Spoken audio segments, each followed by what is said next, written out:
There's a lot of confusion too with regard to the status of an individual once they have become divorced through the action of the other party. And that does not impinge upon their capacity to enjoy all of the sacramental structure of the church. Whereas for the spouse who has sought the divorce, that is a grave sin according to canon law. And as a matter of fact, I do believe that there's a provision in canon law that actually states that, or a law rather, in canon law, that actually states that in order to get a divorce, an individual must get a dispensation from the bishop. Yes, that very is little in known canon fact. Law. Very little known, not enforced at all, but it is in canon law that that the bishop has to evaluate and say, okay, you have a situation where you may separate from, and that's even just a case of separation, not even divorce, but separation, which may then need to go to the civil forum. But yes, so that's in place.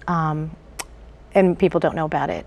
Canon law also says that a marriage enjoys the favor of the law, meaning that you assume always that a marriage is valid. So we can't do what a lot of the laity do. And I have to say, to my shame, I've done this before, where I've said to someone, oh, you, in the past, before I knew all this, oh, you probably don't have a valid marriage anyway, so you can go ahead and probably get divorced, you'll get your annulment. We can't make those determinations as laity. Right. You know, it's interesting too that so many of the children talked about annulment because their parents had gone through that process of annulment. And many of them, I must use the word, were very bitter about the annulment process and the way in which it's conducted, at least here in the United States of America. Right.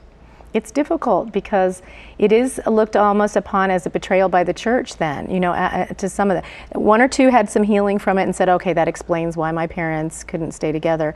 But there was one lady who had, you know, her parents were married for like 40 years, and she was an adult when they got divorced, and then her father was granted an annulment.